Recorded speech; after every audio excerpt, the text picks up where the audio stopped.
Hello everybody, welcome back. I'm Lisa with the Quiltmaker Homestead. Before we get started with our video today of my binding hack, I thought I'd share some of the things we've done here at our house in the last week.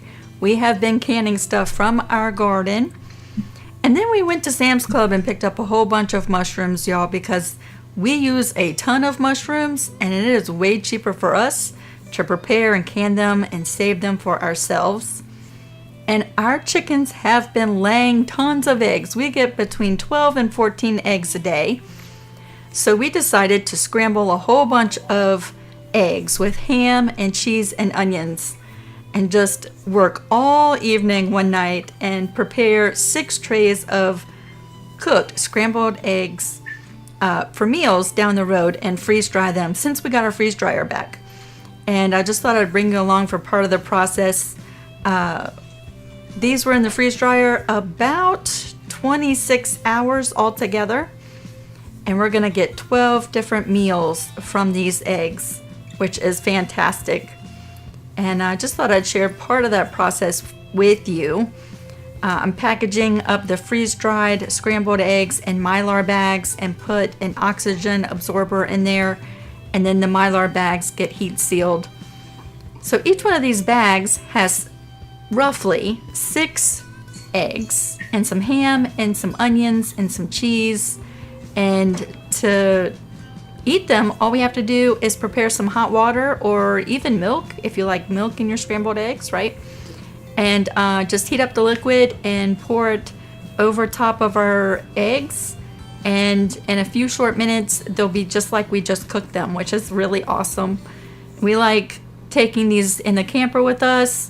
We like saving our eggs when our chickens are laying in abundance for times when they're not, right? And yeah, so we just try to save as much as we can. So there we go, 12 packages of scrambled eggs for the shelf. Okay, y'all, are you ready to see how I've been preparing my binding for my quilts in the last year?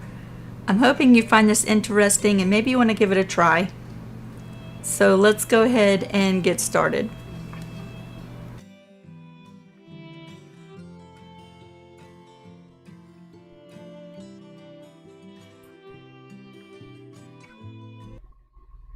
Hello everybody. Hi, it's so great to see you. Hello everybody, it's been hanging out in the chat before the live. It's so great to see you. Hello everybody. So today I have a very unconventional binding hack for you. And I have been doing this for about a year with my quilts, okay? It's something that you can try and see if it helps you make binding. One of the things that prevents me from finishing projects is binding, right? Not only just the whole binding your quilt process, sewing it to your quilt, flipping it, and either machine sewing it down or hand sewing it. Of course, my bird is going to start.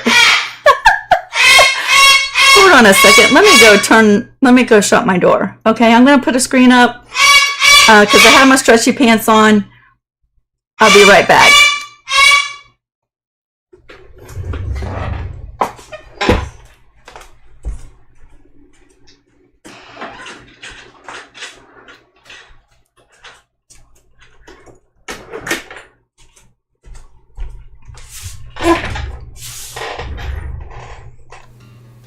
Hello everybody, welcome back. I'm Lisa with the Quiltmaker Homestead. Technical difficulties. Harlan's on a tractor helping a neighbor across the street with some stuff in their backyard, and that bird sees him out there on that tractor and it flips out. So I'm sorry about that, y'all. And he's been quiet all day. So this is just something that has helped me make binding, right?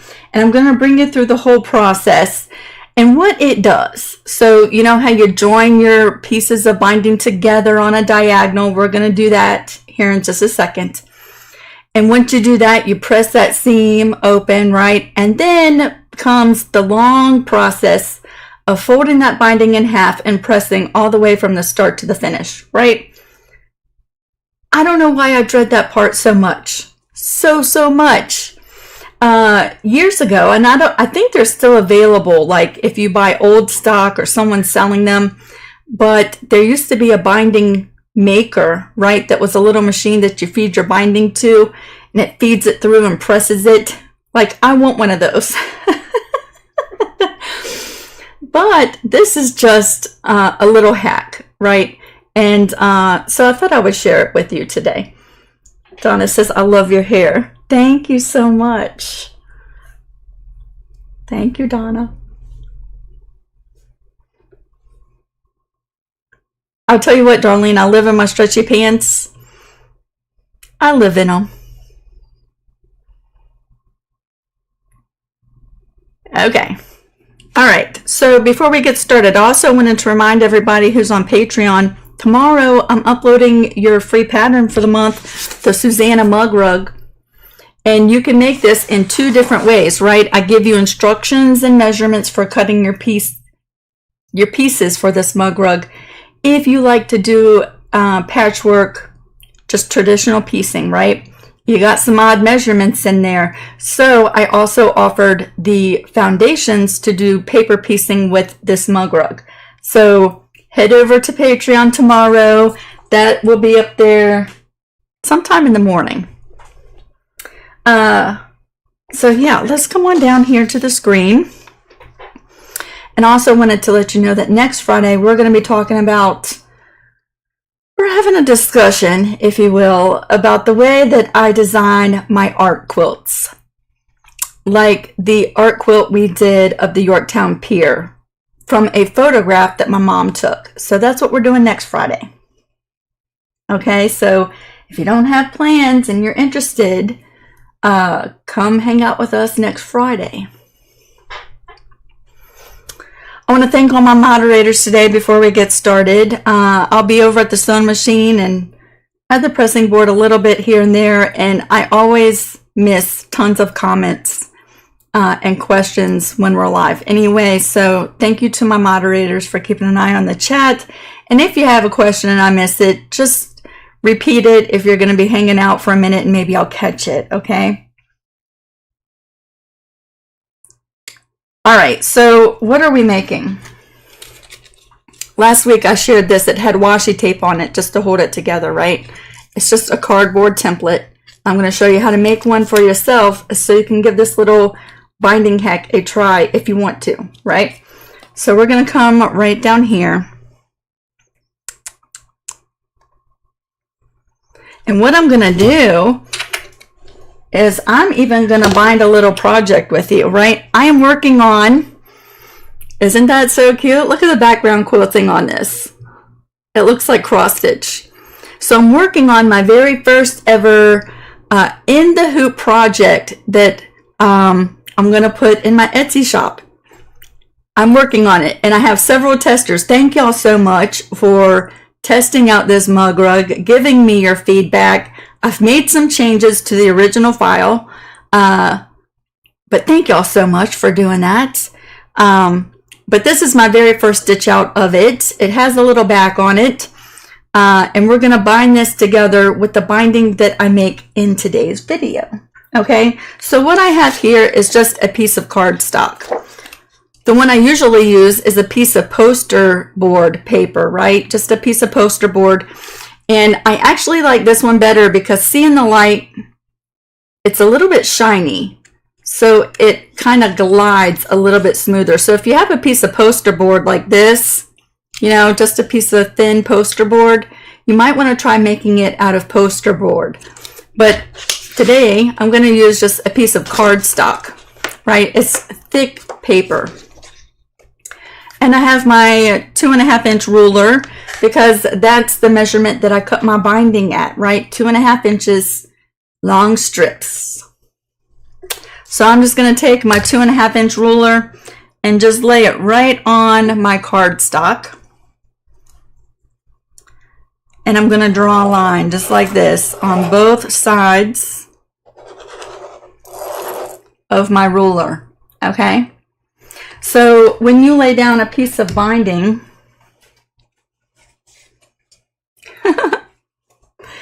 it's just going to fit just inside that line, right? But we also want to have little flappy parts that fold over and hold that binding in place. So I'm going to take my ruler again, and I'm going to measure over, how much is that? I always use the side of the ruler that's harder to read. I like to have my flaps at about a 1/2 inch wide. So I'm going to make another mark. Actually, you don't even have to mark it. I'm just going to take my rotary cutter and cut off that extra. See that? So there's 1/2 inch extra there. And we'll flip it over. And 1/2 inch extra on that side. All right. And then I'm going to take my little pokey tool from the Dollar Tree. This is just a little tool. One side is wider than the other, and it has a little metal ball on the end. You could also take like, hold on one second.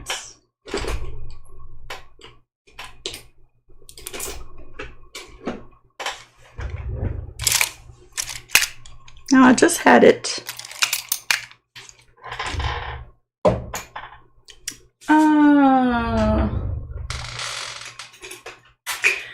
I don't know what I did with it.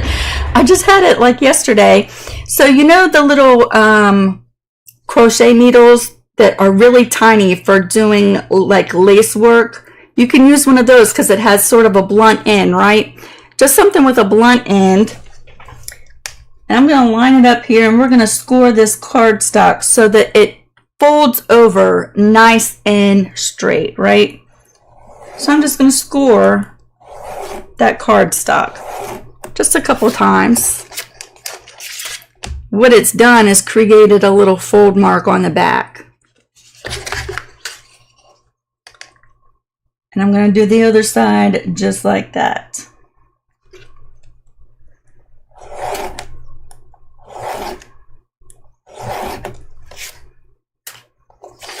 Now, to find the very center, because we want this piece to fold in half, right? I'm just going to line up the edges and just fold it completely in half.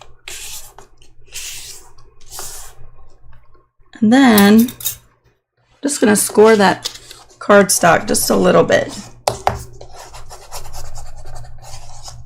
so that it just folds nice and flat, just like that. See that?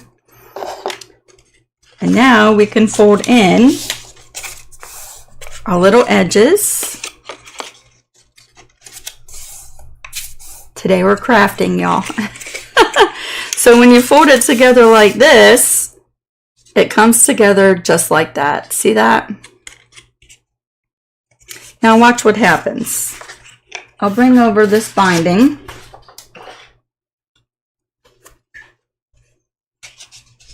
We can lay it right in there and fold that over and fold that over and then fold that in half.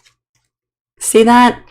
It's going to keep our binding folded nicely in half and feeds through just like that. See that? Now, I certainly don't want it that long because we just need just about that much. Let's see, let's measure that. About 2.5 inches. So I've actually made a couple of them, right? Because I can cut this.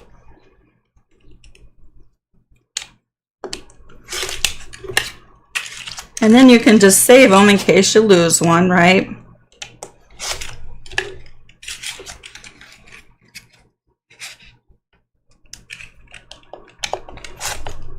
Just like that. So now I have 3 more. Okay. Now what we're going to do is I just have some short pieces of binding. They're not even like the whole 44 inches. See how short they are? I have 3 or 4 of them here that I have not joined together yet. So we're going to sew these together to make a binding. And then I'm going to use my tool and my sewing machine to quickly make some binding for this little mug rug.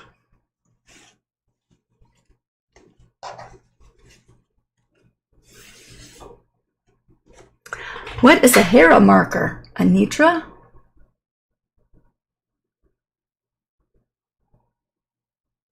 What is that?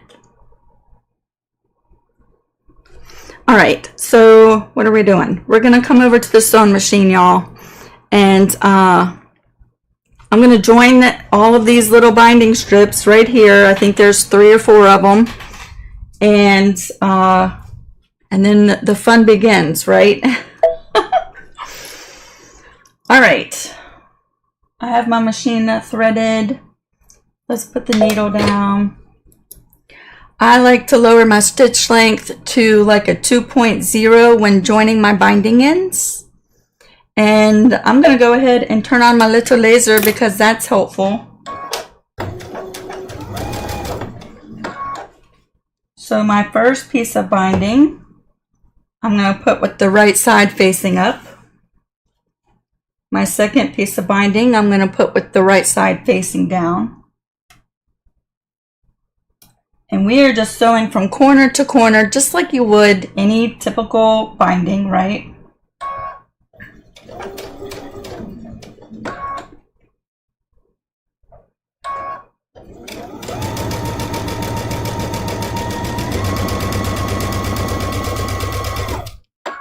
Now this piece that we just added, we're going to flip around so the right side is facing up. And the next strip, we're going to place right side facing down.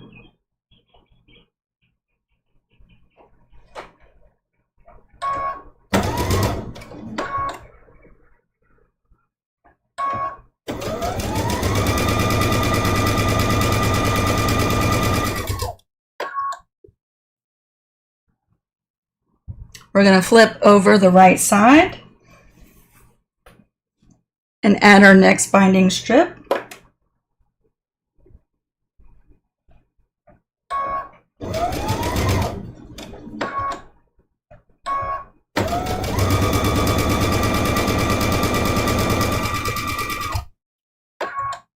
Flip over the right side. We have 2 more strips to add. I guess there were 5 of them. I wanted it to have a little bit of length so I could demonstrate my little cardboard trick, right?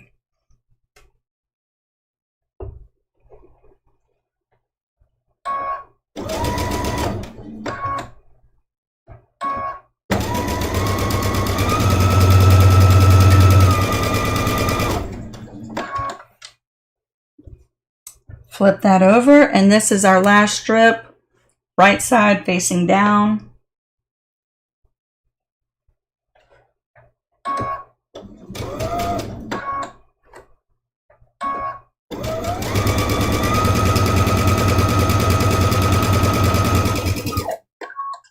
And now our binding is all sewn together.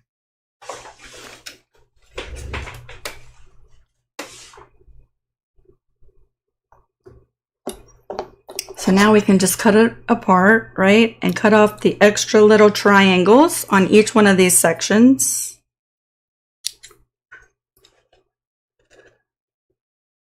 My hands are awful shaky today, y'all.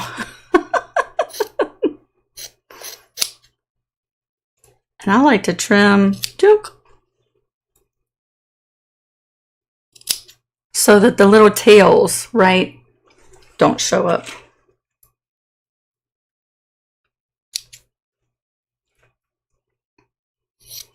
And I'm leaving about 1/4 of an inch, but I'm just eyeballing it, right? You could use a ruler and a rotary cutter to leave the exact 1/4 inch.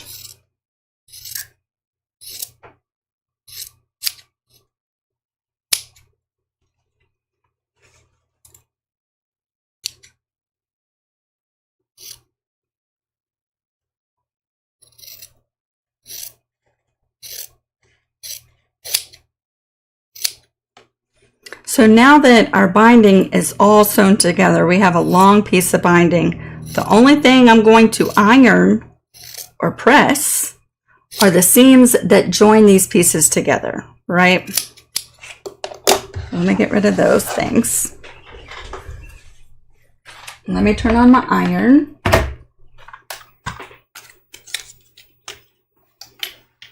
And let me create some space. It's funny how in just a short amount of time I can just wreak havoc, like everything was organized. And then before you know it, I have stuff everywhere. Let me switch this camera over to the pressing board, and we're just going to press open these seams, right? I think there's going to be 4 or 5 of them.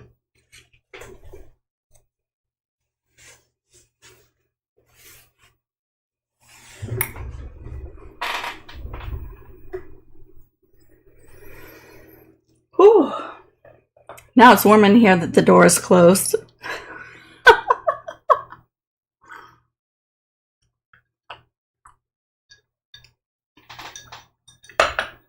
Okay. So quickly, I'm just going to go through and open these seams up and just give them a press. And then I'm done with the iron, right? I'll be done with it. I wish I would have realized this years ago when I was making so many quilts, t-shirt quilts on commission in that little sewing shed that Harlan built for me, because that building was hot. Okay, it was so hot in there. And I would spend hours at my pressing board pressing binding. I'm telling you, it seemed like there for a while, everyone ordered queen size t-shirt quilts. And I was, believe it or not, I was spitting them out one a week. Okay, throw size quilts, one a week. Queen size quilts, I was so fast, I was doing them in about a week and a half. That big. Simple ones, not collage style quilts, but simple ones where the blocks were all the same size. I was jamming. But that building was so dang hot. And I wish I would have thought about this, because any way that I could have avoided using my iron in that space, like, why didn't I think of this years ago? But it goes against traditional ways of making binding, right? It does. Although the results, you would never know, and you'll see.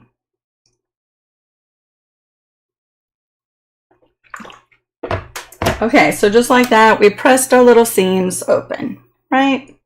Isn't that pretty? There's our joins. So now comes the fun part, right? I'm going to bring over my little tool. And this is where having some tape, and I like using washi tape because it sticks good, but it's not super strong, and it's not going to leave any sticky residue. When I take the tape off of the bed of the sewing machine, it's not going to leave any stickiness behind. You know how some tapes do that, right?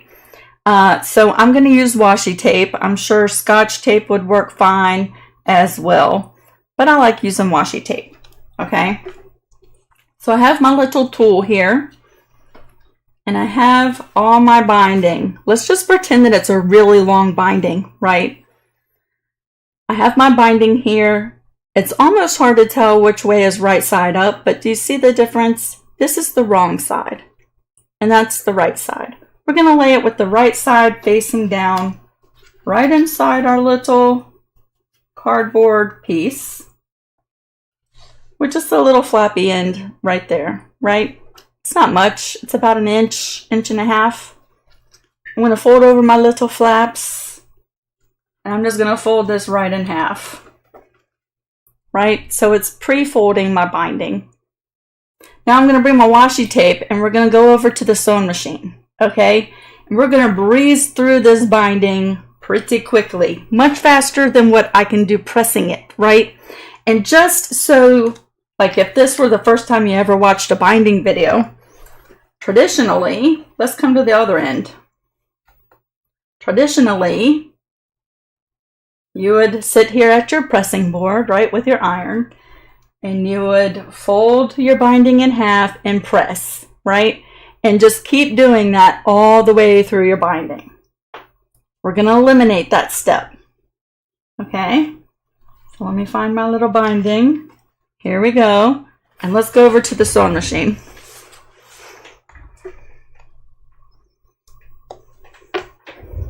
So what I'm going to do, now typically we use a 1/4 inch seam allowance for everything, right?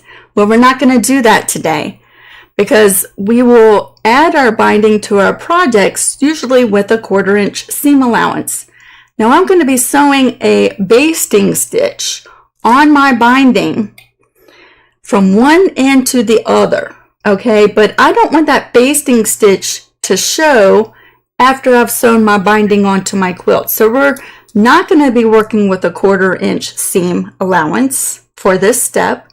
Matter of fact, I'm going to have my needle more than 1/8, right? I don't know what measurement to call it, but just on the other side of the raw edge, and you'll see that here in just a second. So we don't have to worry about setting a 1/4 inch seam allowance, but what I am going to do is I'm going to increase my stitch length to like a 4.0, a 4.5, something in that neighborhood, something that's long and snips very easily. Okay, so I'm going to just increase my stitch length, and I'm stitching at a 4.5. Okay, let me get a little leader in there. And I have my little cardboard here, and I'm just going to bring over this binding, right? And I'm just going to measure it.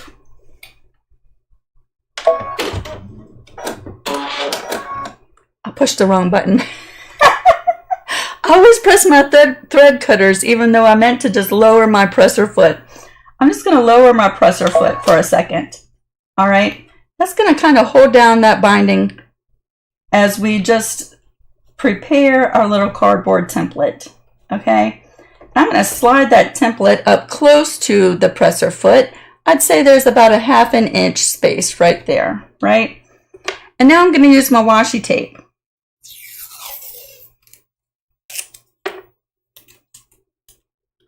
And I'm going to washi tape it down just like so.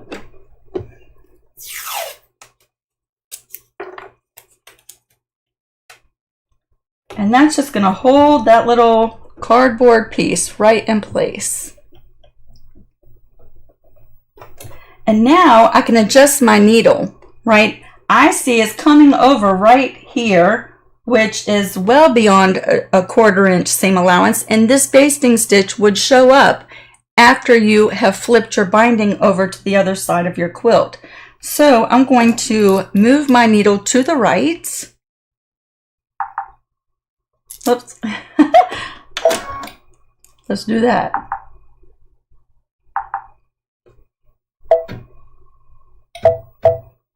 Wrong way. There we go. I'm still learning all the buttons on my sewing machine, y'all.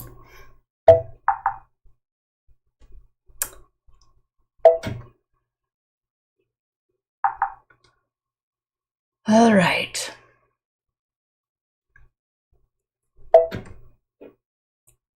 Move over to the right. All right, that looks like that's as far as it's going over, and I'm not going to fight it, so let's just move this over. You can see I did not practice this before we started today,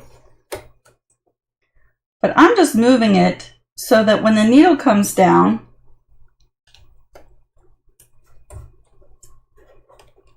it is just inside that binding, close to the edge.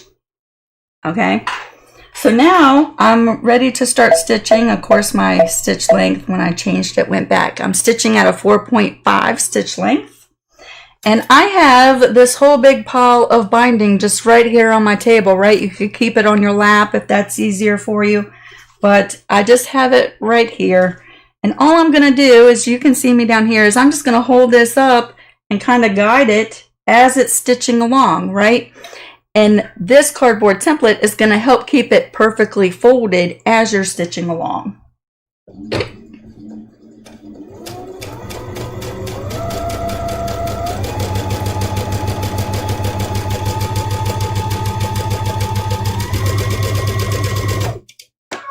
See that? So it's coming out the other side. And there's a stitch. See that? See how far away it is? See that stitch? That distance works really good. So now we're just going to go through and we're going to sew this binding.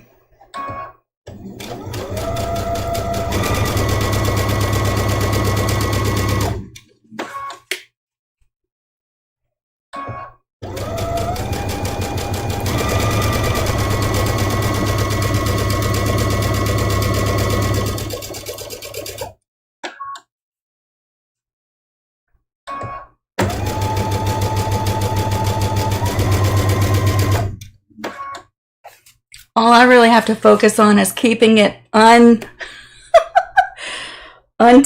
right? Because it does want to get tangled because it's a little on the longer side.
Now the only parts that really want to act funny are the parts that have that seam that go on the diagonal, right? Every once in a while that wants to act a little bit funny. So I just keep an eye, like it's getting ready to feed through there right now. I just keep an eye on that because it makes it want to do a little shifty thing, right?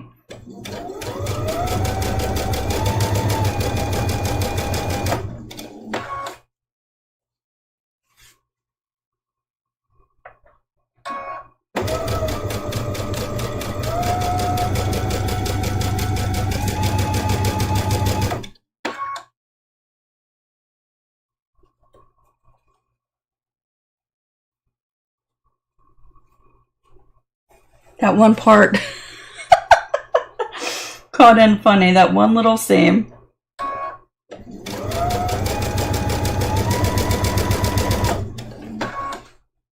Of course it did, because I'm doing a live video.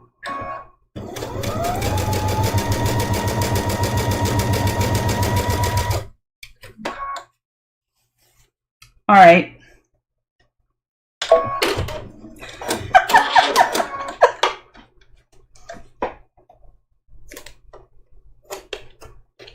I was almost to the end anyway. Watch your seams, because if they go in crooked, it's going to throw your whole binding off, right? So right there is where it went crooked. Right where that's, see that seam right there? That diagonal? That's where it went in crooked. So watch your seams. If I wasn't nervous because I was live, then I would have paid closer attention to that. But what we have here is binding, and the edge or the folded edge of our binding is going to be a little poofy, right? And that does not matter. It's going to still give us a nice, beautiful finish. But this is how close that stitch is. Like, see in this orange part, you can really see that stitch right there. See that? So here's our binding. And here is our little quilt. So I'm going to actually add my binding to the back side of my quilt project first, right? So I have my binding. This is the sewn side, and that's the folded side. And it's all going to blend in because I used the same fabric for the back and my binding, okay? Now, the only thing that I want to consider when adding my binding is I will have to unpick a couple of these stitches so that I can join my ends as when I work my way all the way around, just like you typically would join your binding, right? But all I'll have to do is snip some of these stitches. And because we've stitched them so long, it's easy, quick little snips, right? But right now I'm going to leave them stitched because it's holding my binding together. It's not pressed, right? So what I'm going to do is we're going to add this binding, and of course I'll leave a little flippy part, right? And I'm going to start stitching down here before the corner, giving myself a good little extra bit to join our binding just like we typically would, right?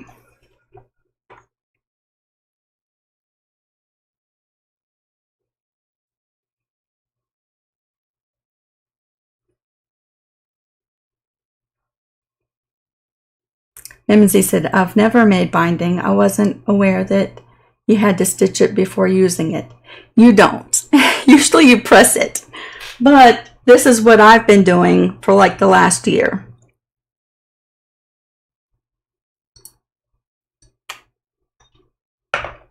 It's something you can try and see if you like, or you can spend the time at the iron pressing all of your binding from one end to the other.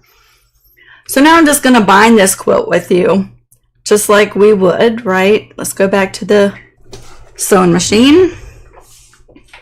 I can turn that laser off. I'm going to set a 1/4 inch seam allowance.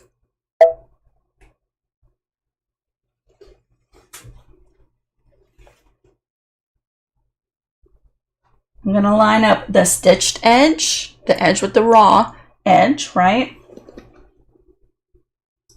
And I'm going to start joining right down here.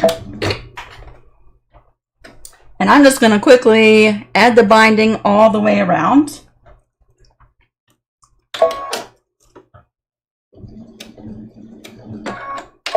I typically do a little back stitch just to really anchor that first side down, right?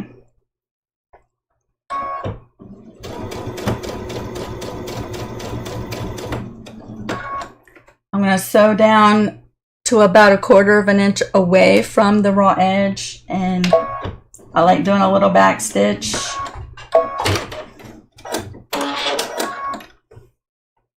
We're going to flip it and flip it.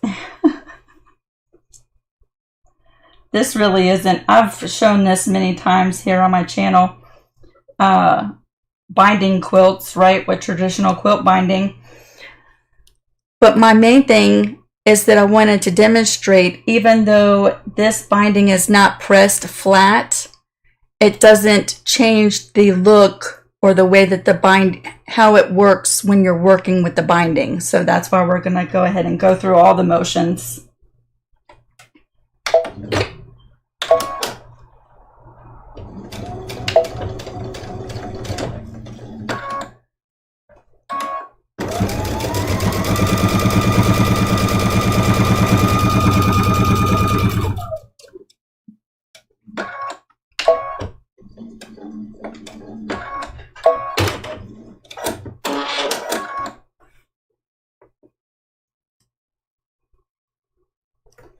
And folding.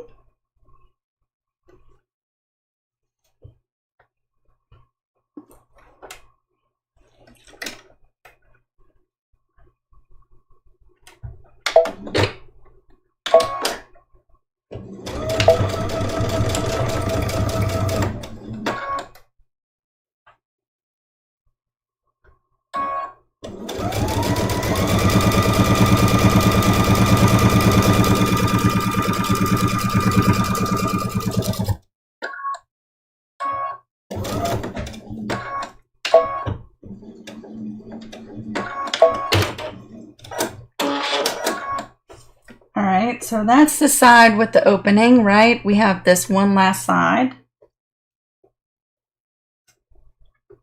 And of course, I have one of my diagonal seams that runs right in this fold.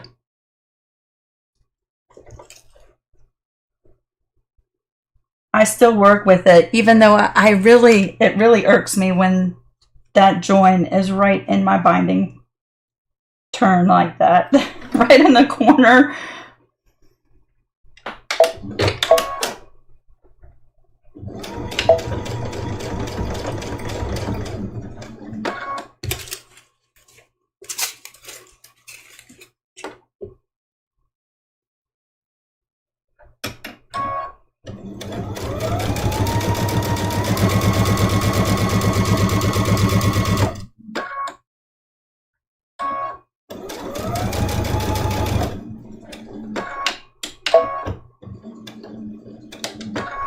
All right, this is our last turn.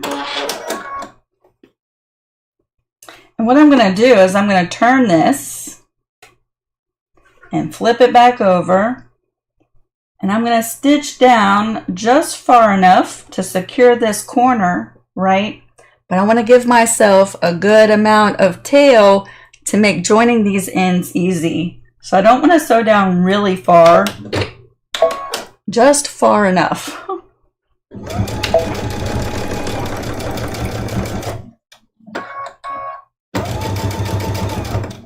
Like right there is good for me.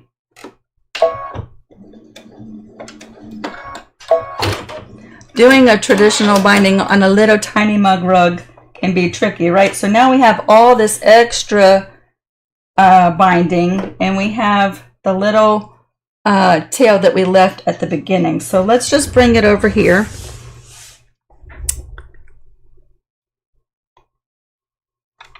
So here's all my extra.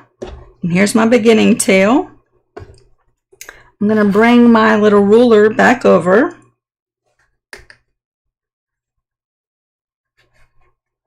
I'm going to cut off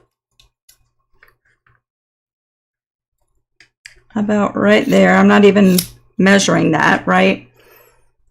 But then I'm going to lay my ruler right over top of it, and I'm going to bring this long binding tail and fold it right over. Now my ruler, my 2.5-inch ruler, is lined up with the raw edge that I just cut. And we're going to trim this part, overlapping that ruler, just shy of that 2.5 inches. Okay. And I say just shy of it because when I cut it just shy of 2.5 inches, the binding seems to pull nice and flat, right? If I cut it right at 2.5 inches, sometimes there seems to be a little extra fullness in that binding, and it tends to cause like a little wrinkle or something. My tool, I just wrap the washi tape around it and stick it right up on my sewing machine for the next time. So now we have our binding, and it has that long 4.5 stitch, right? All I have to do is take my little snips and just snip like every other stitch, because we're going to open this binding up so we can join the two ends.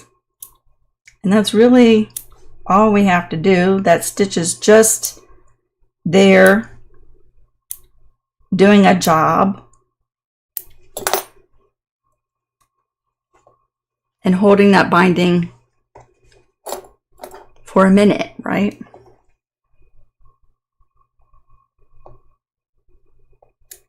And of course I picked a thread color that just blends in with this fabric so much that it's hard for me to even see.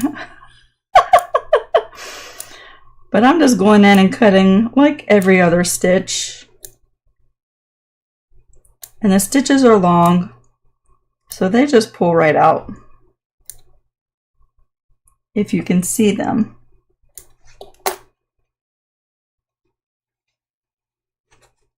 See that? So now just like you would typically, right? You're going to open this one up. You're going to fold this little tiny mug rug in half, which is going to be a chore all on its own. If you've ever joined a binding like this on a little tiny project, then you know, typically this mug rug, I would have used the extra inch all the way around of the back fabric and do a self binding. But this is the only project I had ready to demonstrate this binding. So here we are suffering through it.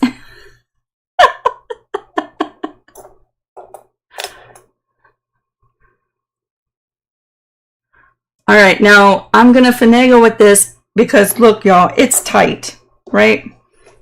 It's tight. This side is not that long. What we're going to need to do is lay this down flat and bring this over and line it up here. And I'm going to be finagling and fighting with it because there's not a lot of working space here, okay? You have a much easier time on a decent sized quilt project where you have extra length to work with, right? Just know that. This this hard time that I'm getting ready to show you is not because of the binding hack. It's because there's very little room to work with, okay? But I'm going to bring you along for it because that's what I do. Now I'm going to just put a piece of fabric under there and catch that thread. I'm also going to lower my stitch length again, right? I like joining my binding at a 2.0 stitch length. So I just knocked that stitch length back down.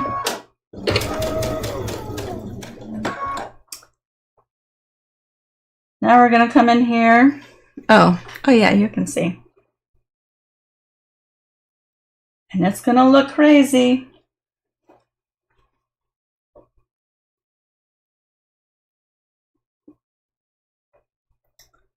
Like there isn't even a lot of space to pin it in place, right? So I'm just doing my best, folding that mug rug up.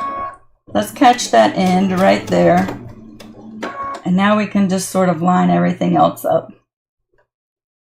If you've ever done a binding like this on a mug rug, then you know the struggle is real, okay?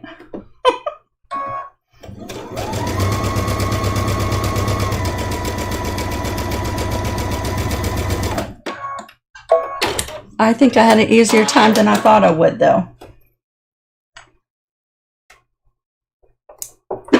So before I cut off that extra, I just like to make sure that I joined to the right corners. So I folded over, and I did. Okay, so let's come back over here.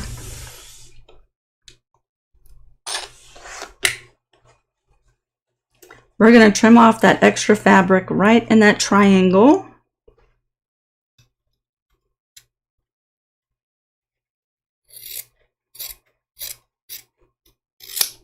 And I'm just eyeballing a 1/4 of an inch seam allowance.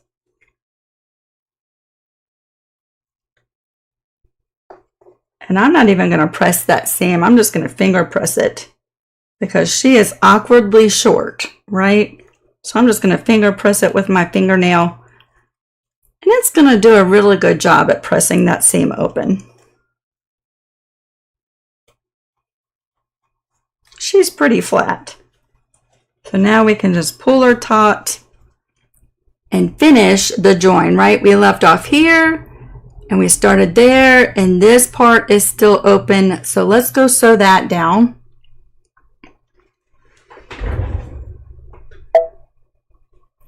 I'm going to bring my stitch length back up to a 2.5. That's what I like to do for attaching my binding, right? And I'm just going to come in right where we left off.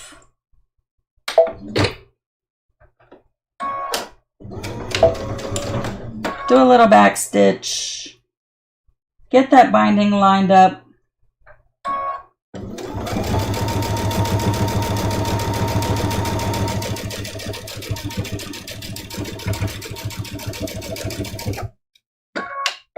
and do a little back stitch at the end. I'm really realizing that I should have picked a different fabric to demonstrate with because everything is just blending in on the bag. But I'm going to try to hold it up here so that you can see. Now again, we haven't pressed this binding. It's just folded, so it's a little poofy right there, right? So now I'm just going to flip it over to the other side like I typically would. I have my little mitered corners.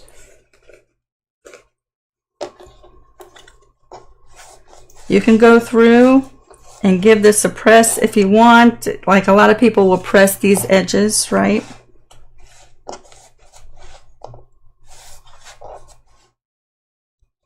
And now we just fold our binding right over just like so. See that? So I'm not going to press anything, and I'm just going to bring it over to the sewing machine, and I'm going to stitch this down right from the front.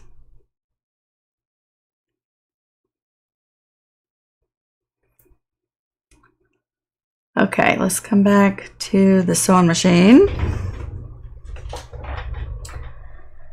Now typically for this, I like to use a different foot, but we're just going to try and make this work, okay? I'm going to fold my binding over to the front, and my main thing is I want it to cover that little stitch where we attached the binding, right?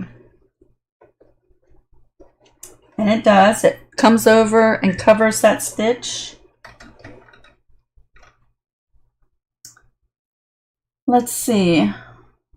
I'm going to move my needle. Whoops, that's the wrong way, Lisa.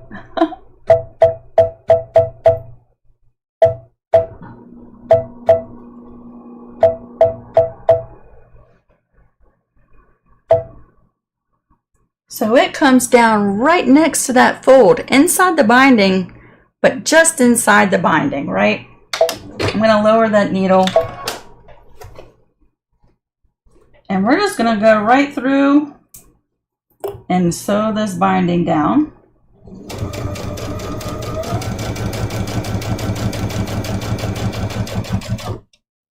And when I approach the corner and the next side, I'm just going to start getting it ready, right? I'm going to pull that binding out and flip it right on over. There's my mitered corner. You can use a stiletto if that helps you hold that little fold over, right?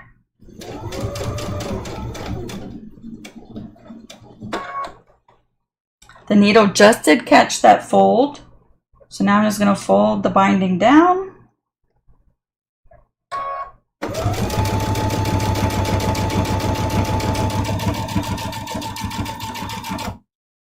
I'm approaching the next side, but see how even though this is not pressed when I made the binding, it is still acting as though I took the time to press the entire binding, right?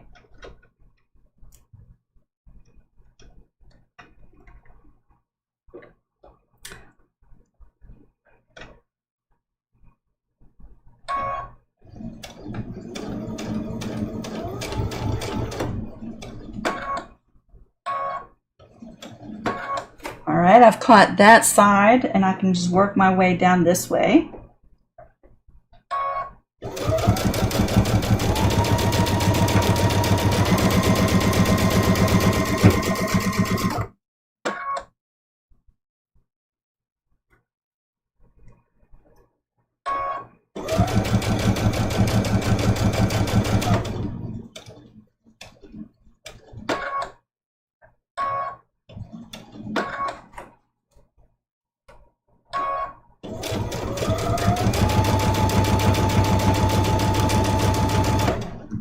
Now this is our last side.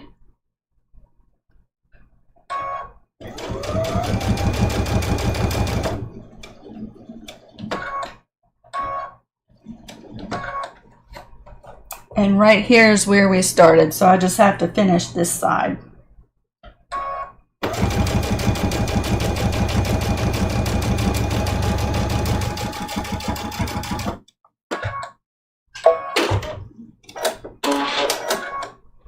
All right, so here is our very pretty binding. And you see that? See how full and plump and pretty she is, right? Let's come on over here. I don't know that you're going to see any better over here. But she did not act any differently than the way that it would have acted folding and pressing the binding from start to end, right?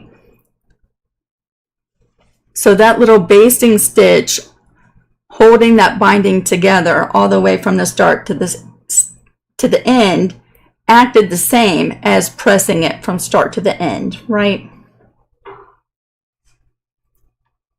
So there we go. Now I'm going to be really honest, on a small little project like this, I don't like adding binding to little projects like this. I would much rather do a self-binding with the back fabric.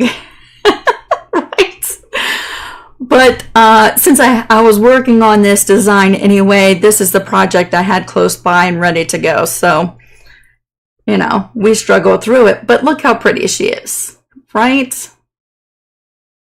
She's even a little bit wider. A traditional binding on a project like this comes over a little bit wide on the front, don't you think? where had I used the 1-inch extra fabric from the back, my binding would not have come over as far. But my main thing is I wanted to demonstrate the use of my little cardboard thing, right? Or my little cardstock paper that's folded, and how I stitch my binding and not iron it. Right? Very pretty fabric though, don't you think? Isn't that so pretty?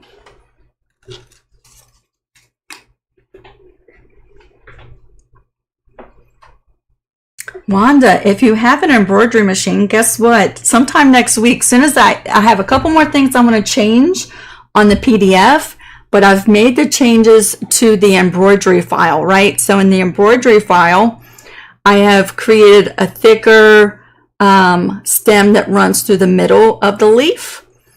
And I created stops in between the tack down stitches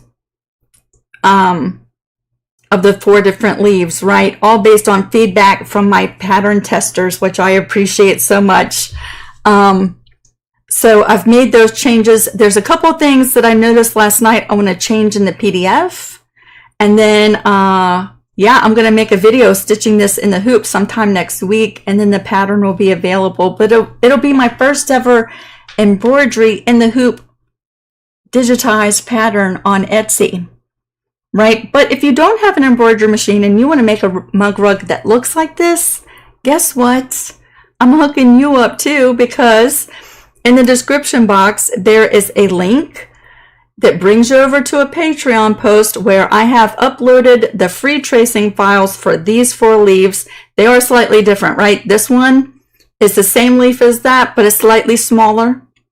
And this is the same leaf as this, but it's slightly smaller. And the PDF tracing template is mirror image, so you're ready to start tracing with your fusible, right? So there is a link in the description box for the free tracing template of these leaves, and you can create your own little mug rug traditionally, right, with your sewing machine. Make sure to grab that. And you don't have to be a Patreon member in order to access that file, okay? The link just brings you over to my page. That's where I'm going to be sharing all my free stuff because I'm out almost, I'm not totally out yet, but I'm getting close to the end of my Google storage space without having to pay for that, right? So yeah, it's going to bring you to Patreon. Don't let that confuse you. You can still access the tracing templates for free, okay? So yeah. Thank you, Mimsy, for sharing the link for that. But if anything, you know, if making binding and sitting and pressing, especially the long bindings, right? Like, I thought the binding for Sunday Stars was kind of long. That was kind of a long binding. I don't know how long it would take me to press that binding all the way through. But I just fed it right straight through my sewing machine and basted it down and binded my quilt. And you would never know that that binding was not pressed. I basted the whole binding. And you would never know in the finished quilt, right? Anyway, I thought I would pass it along and share. And if you try it, let me know. Come back in the comments section and let me know what you think, right? I like to pass on little things, you know, and it may or may not be helpful.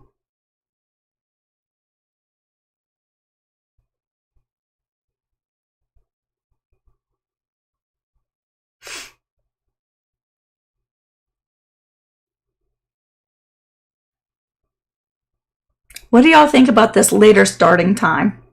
It's after lunch now and I don't feel hangry.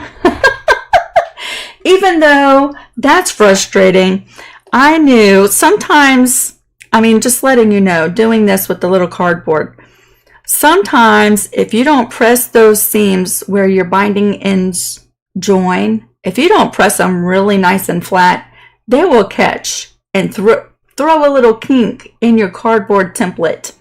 And then your ends don't match up exactly right. Those little mitered seams. So I quickly press them. I usually use a little starch, right? So that they're not lifting up at all. And that's probably what I should have done today, especially since I'm demonstrating it live. But just keep an eye on that as you're feeding the long strip through that cardboard. When you come close to a seam, just pay attention that it doesn't flip in on itself as it's going through that cardboard, because that's really the only downside to this, right? You have to pay attention to those joints. And of course that would happen when I'm demonstrating a cool little hack for you. But you know me, typical Lisa Capen Quilts fashion, right? Something usually goes wrong, but it's kind of good that that did happen, because I mean, I can tell you to look out for it, right? So all things work for the good. Glenda, you like the new time? Sue, you do too? Yeah, Michelle, try it and see what you think. I mean, I'm going to tell you what, the first time I tried it was for a t-shirt quilt that I was making on commission. And when I did it, I was like, you know what? That just saved me like 35 minutes. That's 35 minutes in my day. And I was like, that's the way I'm doing it from now on. That's it.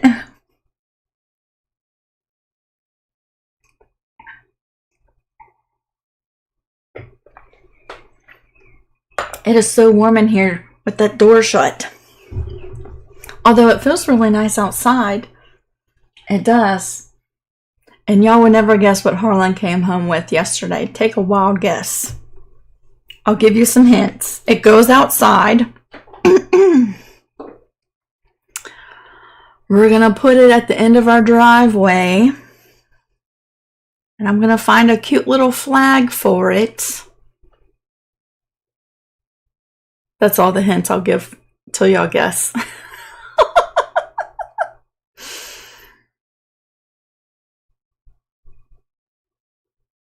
Bye, Robin. Thank you for hanging out with us. I'll tell you what, I'm trying to let my hair grow out, y'all. And I am so undecided on my hair. I was letting the back and the underside grow out because I have an undercut, but it got to a point that I just couldn't do it anymore. So I shaved off all my undercut, right? But now I've decided I want to let the top grow out, but it's growing into my eyes and touching my glasses, and I can't stand that. And my hair does not look good parted in the middle or on either side. So I don't know what to do. I'm at a standstill with my hair. A mailbox, an egg stand, a chicken mailbox, Lisa's eggs for sale, chicks.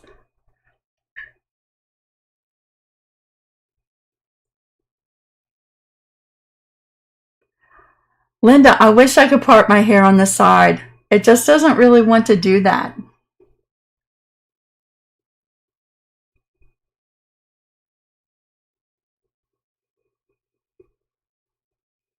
Yay, Vicky, you will give it a try with your Sunday Stars binding.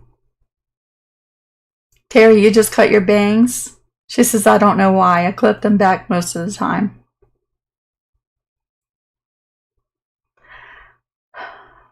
Anisha said, didn't you have your hair like that? Usually when my hair is longer, I have it pulled back like this, some kind of way. But I don't know what to do with it, y'all. I don't know what to do. So, Maureen, you're so funny. Yesterday, Harlan came home, and we've talked about this off and on. I might have even mentioned it a couple of times. But yesterday, he stopped at Habitat for Humanity, and they had the coolest little thing. I'll have to post pictures on my Facebook page, okay, so you can see how cool it is, because I'm not going to do it justice by explaining it. but it's a metal cabinet that someone has painted like a sage green. And it's like a big metal cabinet with glass windows on the sides and on these oval, there's 4 oval doors on the front of it that have glass doors that open up. And it sits on this fancy little metal stand. And we're going to make a farm stand out of it. Like, I don't have enough to do. Like, he doesn't have enough to do. Let's do a farm stand. He wants to sell eggs, right? He already has several people at his work that buy eggs from us, right? But he wants to see if there's times, y'all, we just freeze dried 72 eggs and you would never know it because 3 days later, we have a full basket of eggs and a full stand of eggs, and we've shared with the parents half of the eggs. So they just collect faster than what we can keep up with them. And Harlan even has a few people at his work that buy 18 packs of eggs once a week from us. He has like 3 people who do that. So we're going to see if we can sell some eggs. We'll see how it goes. If anything, at Habitat for Humanity, he got a really great deal on this, right? So it's not like we're hugely invested in a farm stand. And we'll see how it goes. I think we're going to do some freeze-dried candy. I'll bake a couple loaves of bread once a week, and who knows what we'll put in there. Maybe little projects like this, right? That, you know, this is my test piece, right? I'm going to make changes to it, but this is a cute little mug rug. Maybe I'll put that in there, you know. But we have the holidays coming, and people will be looking for gift ideas. So, yeah, we're going to try this little farm stand thing out. His mom has one. His parents have one. His sisters have one. But they have full-blown farm stands, like sheds, nice wooden sheds that they have made into a farm stand that you can walk into, right? With counters and shelves. Yeah, we're not going that level, at least not right now. But yeah, a little farm stand. And it is the cutest little thing. It might be hot in it, but see, we're going into the cooler months, right? And the months where, you know, you have the gift seasons coming up in the cooler months. So I think things will do pretty well in it. I do think if we were to put anything in there in the warmer months, it would have to go in like a cooler or something. You know what I'm saying? I don't know.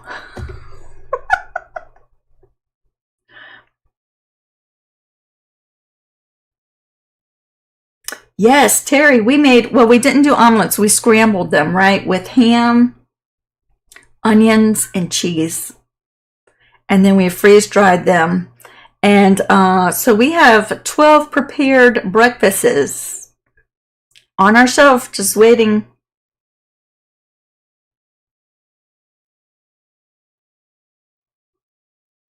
I'm going to tell you the funniest thing. Sheila said my son got almost all of his furniture from there when he moved out. Let me tell you, you can find the coolest stuff.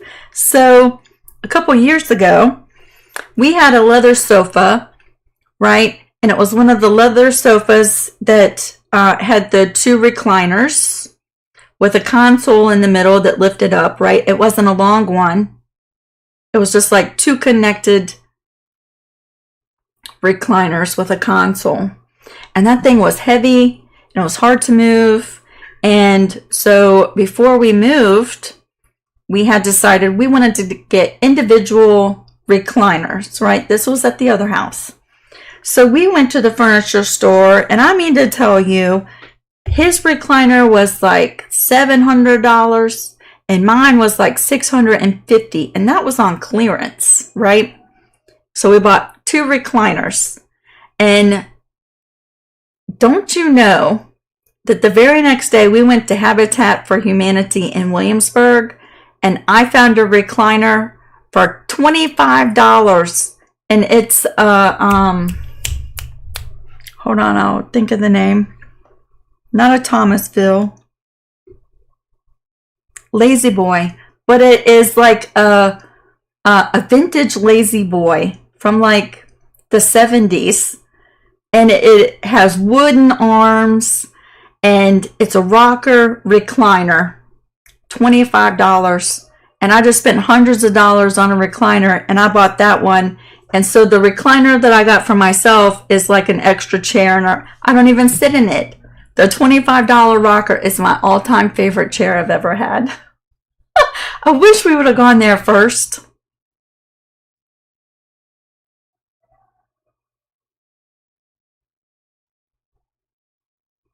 Wanda, Tractor Supply sells the Mylar bags. So if you have a Tractor Supply close by, but we also order them off of Amazon, right? Tractor Supply has the Harvest Right bags, and those are nice heavy duty Mylar bags. But we've also bought like big bundles off of Amazon that have different sizes, right? Little small ones, medium size, like pint size, gallon size, off of Amazon. Yeah, the one in Williamsburg is humongous.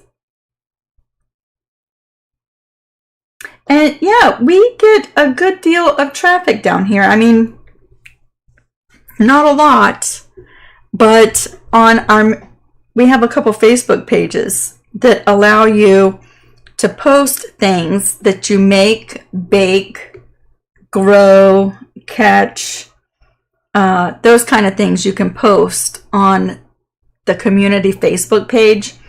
So I'm pretty sure that if I posted, hey, we have freeze-dried Skittles and caramel pops today in our farm stand, that might drive some people down this way.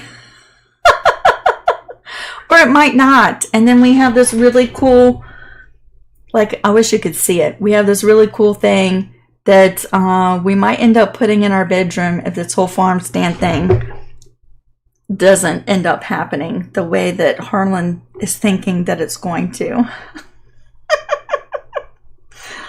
We'll see.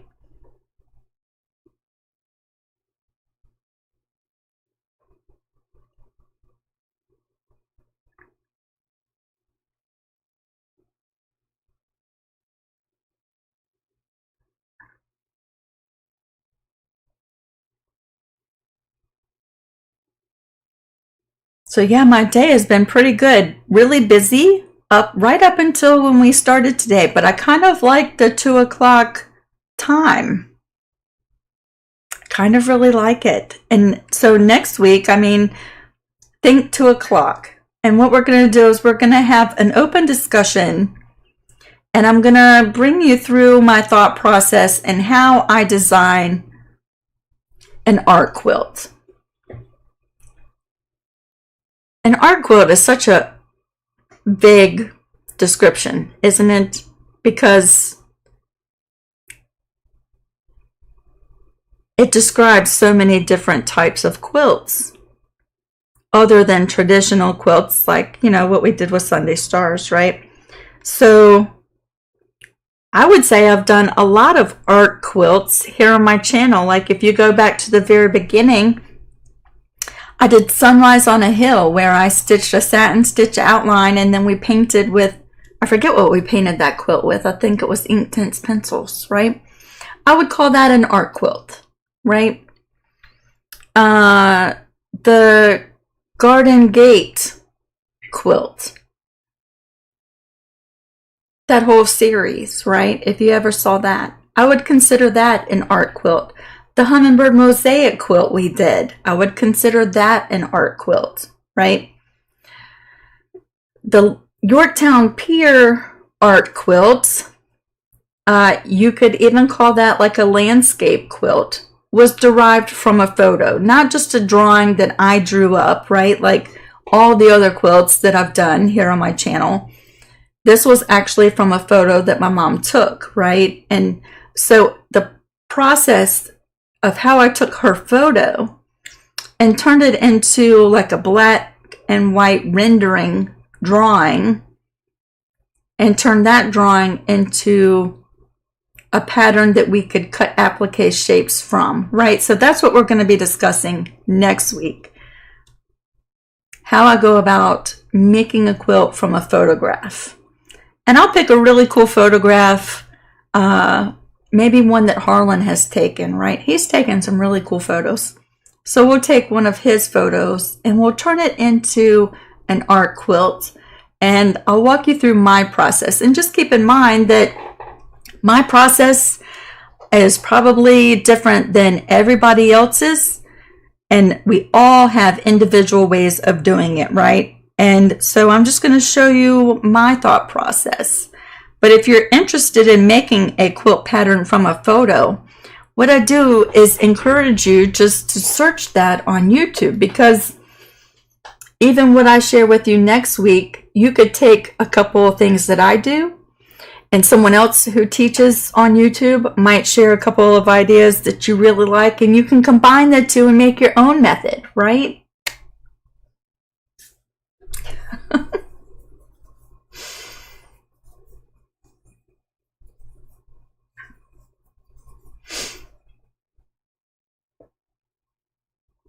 Well, hopefully you give this little binding tip, give it a try and let me know what you think. Just watch those mitered joins where you've joined your binding. That's the trickiest part. And you could even back the needle up a little bit away from the edge of your fabric. I had mine right close to the edge today. Like, it doesn't have to be that close, right? As long as it's within 1/4 of an inch, right? So that basting stitch doesn't show when you finish your quilt binding. But you don't have to be right on the edge like I was today either. You could come in a little bit away from it, and that would be helpful too. But yeah, give this a try and let me know what you think. It might be that this is the way you make your binding from now on, and it might be that you say, Lisa, I tried it and it was absolutely horrible and I'll never do that again.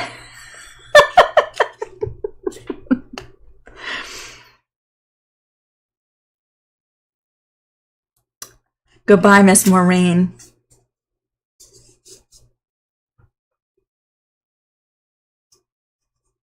All right, everybody. I hope you have a fantastic weekend. Tomorrow we have visitors coming. Some good friends who live in Mechanicsville are coming to visit me tomorrow. And I am super stoked about that. I've even been decluttering parts of my sewing room that you can't see, because believe it or not, this looks straight. You can't see all behind the camera. So I've been decluttering some stuff today because it was overwhelming, right? But I'm excited. They're coming to visit tomorrow. And it turns out, that we live in such a small world, we might even be related. Even though they live about 2 hours away, roughly, we might be related. Wouldn't that be something? That would be so cool. But yeah, that's happening tomorrow. And I was trying to think. Patreon members, grab your free pattern tomorrow. And, I was thinking the quilting retreat started next weekend, but it doesn't. Weekend after next. So I'll see y'all here on YouTube for sure next Friday. We're going to do the art quilt discussion planning, right? And at some point next week, I'm going to come on with a project where we stitch this mugrug out in the hoop, right? It's going to be a lot of fun. I can't wait to see you. And be safe, everybody. Okay, and I love you. Give this hack a try. Y'all might think I'm crazy. Give it a try and let me know what you think, okay? Bye, everybody.